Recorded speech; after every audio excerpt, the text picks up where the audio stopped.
नमस्कार, मैं डॉक्टर मुकुल खंडेलवाल आज आप लोगों को विद्यापति जी के विरह वर्णन के संबंध में बतला रही हूँ।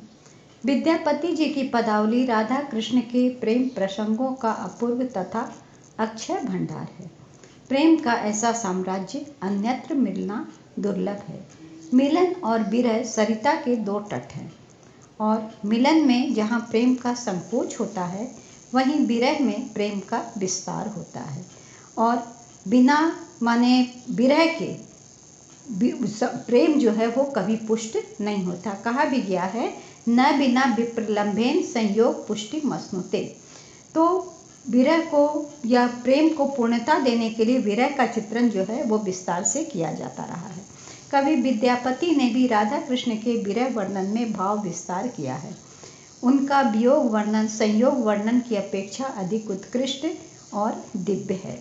विद्यापति के विरह वर्णन में भाव और कल्पना का, अनुभूति और तन्मयता का ऐसा अद्भुत सामंजस्य है कि पाठक सहज ही अपनी सुध-बुध भूलकर उसमें तन्मय हो जाता है।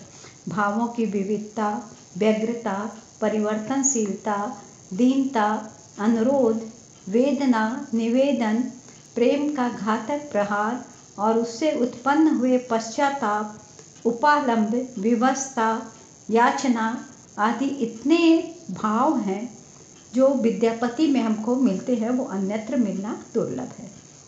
विरह का वर्णन यूँ तो मैंने सभी कवियों ने किया है और सभी विभिन्न स्थितियों का भी वर्णन किया है।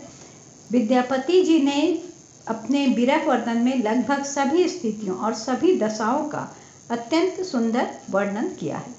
विरह की स्थिति अनेक प्रकार से संभव है, जिसमें है विदेश गमन की स्थिति, मान की स्थिति तथा नायक की प्रतिकूलता प्रधान रही है।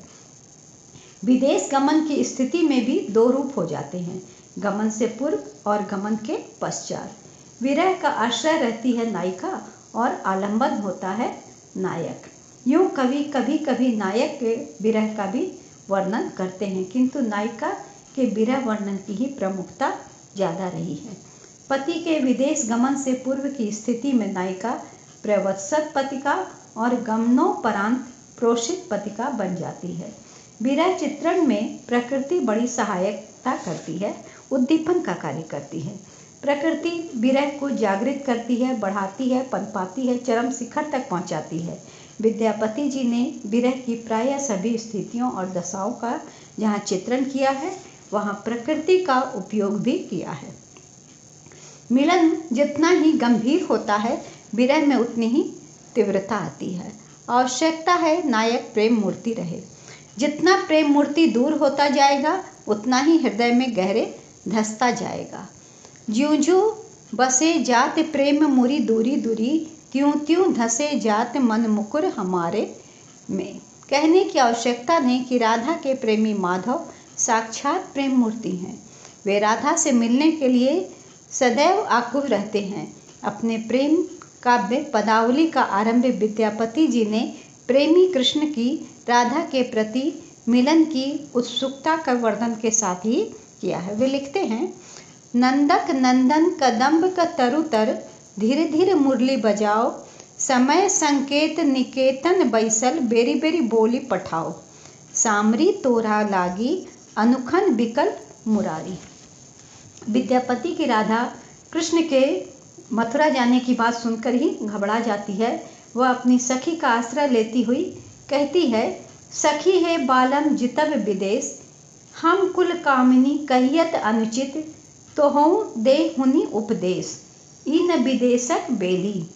यदि वे नहीं माने चले ही गए तो होयता किए बदभागी, जेहि खन हुन मन जायब चितब, हमहु मरब धसी आगी। सखी का उपदेश भी जब काम नहीं आया तो स्वयं विनय की, अन्य की और भविष्य के प्रति व्यग्रता प्रकट करती हुई नायिका कहती है, माधव तोहे जनु जात विदेश, हमरो रंग रभस लय जयबह, लयबह कौन संदेश। किंतु राधा का पति, उसका जो प्रभु है, वो ठहरता नहीं है, मथुरा चले ही गए कृष्ण।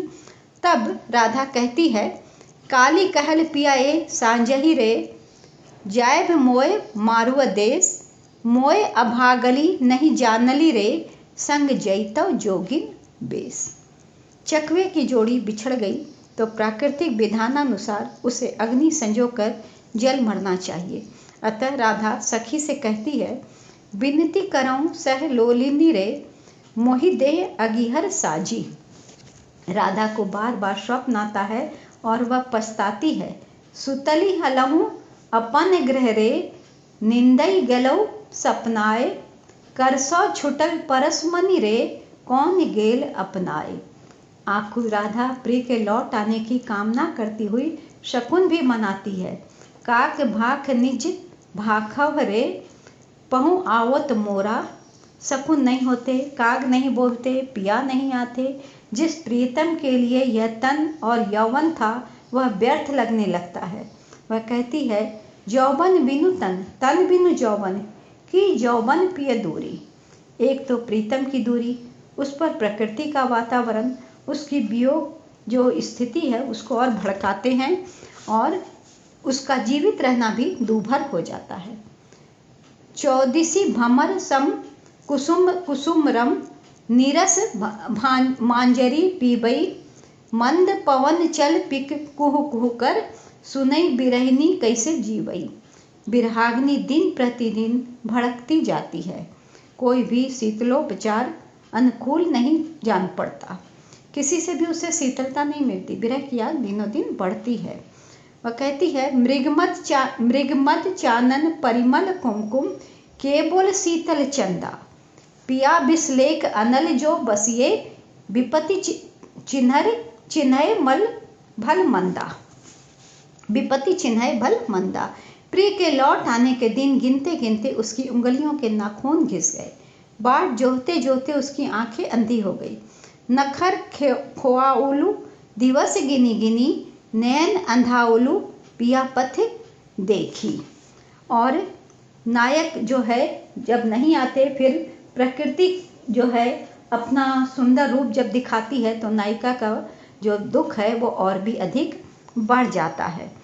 वह प्रिय कहती है, बसंत सावन भादो आदि आ करके सब मुझे जलाते हैं, मेरे दुख का कोई ओर छोर नहीं है और मैं हिम की मारी कुमुलनी की तरह दिन प्रतिदिन क्षीण होती जा रही हूँ, किंतु अन्यन्य प्रेम तैल बिंदु की भांति विस्तृत होता जाता है।